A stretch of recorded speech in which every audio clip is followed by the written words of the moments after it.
Welcome to the 2025 end of the year reptile room tour for all around reptiles. Yo, what's going on, guys? Alright, we are back home. We have the animals. I've become a planetarian.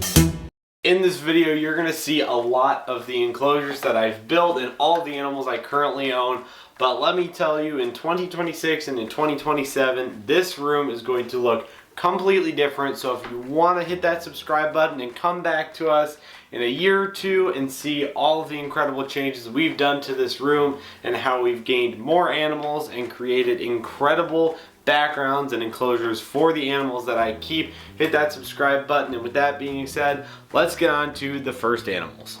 The first animal in this rack is Aria, my 2-year-old hypo-albino boa constrictor. Aria lives on coconut fiber and has multiple enrichment items, including a hide and multiple plants in her enclosure. You're going to hear this multiple times in the video that my animals are educational ambassadors. 90% of my animals are educational ambassadors, which I help outreach the community and show that reptiles are not bad. But Aria is used as an educational ambassador. The next 3 animals I'm showing you are Terran, Indarna, and Sigale. They are my 3 Peruvian Peninsula boa constrictors. There will be a link down in the description down below to the video I did on these boa species.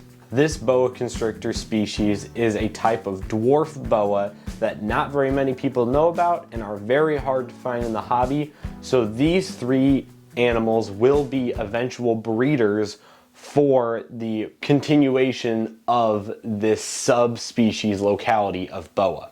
The 2 females, Sigale and Indarna, are both educational ambassadors as well. The final animal in this rack is Einstein. Now, Einstein does not usually live in a rack. He lives in a 40-gallon enclosure, but is currently at the reptile room in college. This rack acts as a vacation home for when I'm here during short or long breaks, other than the summer where I bring every animal's enclosure back. Let's move right over to the right and show you the rack system that will not be there for very much longer. This rack system holds 2 animals currently. At the top part of this rack, there are multiple bins for different substrate types. Just below it is the vacation home for my leopard gecko Phoenix. Phoenix is my 7-year-old leopard gecko, and please do not go watch the video that I unboxed her. Currently, her vacation home is quite boring, but I have multiple different plants on order, but they have not arrived yet. Now, normally this is where Einstein's enclosure sits, but because it is not here, I am placing all of my different species of bugs in this rack system. This shelf consists of 7 different colonies of isopods, 2 tarantulas, in specifically my Arizona blonde tarantula, and my curly-haired tarantula, which is only about the size of a dime right now, and the newest addition to this family, which is my dead leaf praying mantis. I still don't have a name for him, so if you want to drop comments down below about what I should name it, and I will pick a name from that. Last but not least is Dart, my 1-year-old gargoyle gecko. Fun fact about this gecko and one other gecko these are animals that I physically produced myself from my breeder geckos. She currently lives in a tub with coconut fiber bedding and multiple areas to hide, get away from the light, and generally feel more secure. We're going to move along to what I like to call the gecko wall. This shelving rack consists of 4 different geckos, all with custom built backgrounds by me. If you want to go see a step-by-step tutorial on how I built these enclosures, there will be a link down in the description down below. Up first is my second baby I produced, which is Tabasco. He is still a 1-year-old, so he will be an eventual breeder for me, but lives in this nice naturalistic enclosure with live plants and isopods. My other male gargoyle gecko is Ketchup. He is 4-year-old gargoyle gecko, a super red stripe, which means it has a lot of darker red on his back like it's showing. Moving down to the lower side of the rack are Marigold and Twizzler. These are my 2 current breeding females. Unfortunately, I have not gotten eggs out of them for a while, but hopefully we'll be starting up in 2026 with some brand new babies next summer. On the top and bottom of the shelf consist of more bedding and large enrichment structures and hides that I've collected over the years. Before we get on to the rest of the 2025 Reptile Room Tour, I'd like to shout out my Patreon subscribers. They are incredible people that help support me by paying as little as $5 a month to give these animals not only food, but help with the incredible enclosures that I am building for these animals. The second to last wall we have in this reptile room starts off with the next rack system that I have. This was a rack system I bought at a reptile show recently and was not planning to fill it up so quickly, but unfortunately or fortunately, I have all of these enclosures filled.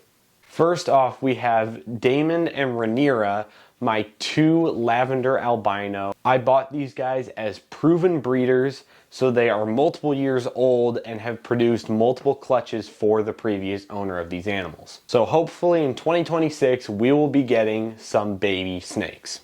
Moving on to the absolute menace of a Mexican black king snake is Tortilla, my albino Mexican black king snake. This king snake thinks every single thing is food, including my fingers. He is only about a year old and is one of the first albino Mexican black king snakes to be sold.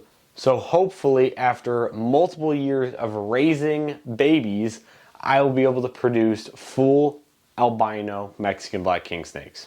Just underneath it, I have my 2 female Mexican black king snakes, which are named Magic and Eclipse. They are also about a year old, and Eclipse is aptly known because she likes to hide away and not be seen very often, as you can see in this clip. Just to the right is my favorite enclosure that I currently own. This is a 4x2x2 enclosure that houses my blue-tongued skink, Athena. She is 14 years old, so an elderly blue-tongued skink that was a rescue multiple years ago, and I have become quite attached to this girl. And she is in one of my favorite custom enclosures that I've ever done, and if you would like to see that video, down in the link in the description again. The plants in this enclosure are also live and have bioactive substrate and isopods and springtails within it. This is also the only enclosure that I have a misting system on that allows the whole enclosure to be misted and the plants to be watered. Moving on to the other 4x2x2 enclosure, he is also in a custom built enclosure with multiple areas to hide and climb. Unfortunately, his cork bark is still at school, so it is not in this enclosure, but I will be 3D printing some pretty cool stuff to add to this enclosure soon. And last but not least are my 2 crazy lunatics of tortoises, my 2 Russian tortoises, Shia and Manny. They currently are separated by a divider in this 4x4 enclosure, but will be introduced slowly next summer to hopefully be living together full time. Now, this enclosure is small for 2 tortoises, but they have the ability to free roam across our entire first floor of our house. Shia is the only animal that has direct access to it, but I will let Manny come out under direct supervision. And before we end this video off, I want to give a huge shout out to my plant wall. We have anything from aloe vera to snake plants to draconias on this rack. But we can't forget about the just adjacent prickly pear cactus, Gerald. And with that being said, that is the 2025 Reptile Room Tour. Now, come 2 years from now, this is going to look incredibly different. So if you want to go, click that subscribe button down below. Follow my journey of building 8-foot enclosures for my boa constrictor, or even 8-foot enclosures for animals I don't even own yet. And with that being said, that is going to do it for this video of All in Reptiles. Hope you guys enjoyed. If you want to join the Patreon, there's a link down in the description down below. It helps a tremendous amount. And with that being said, I will see you in the next video.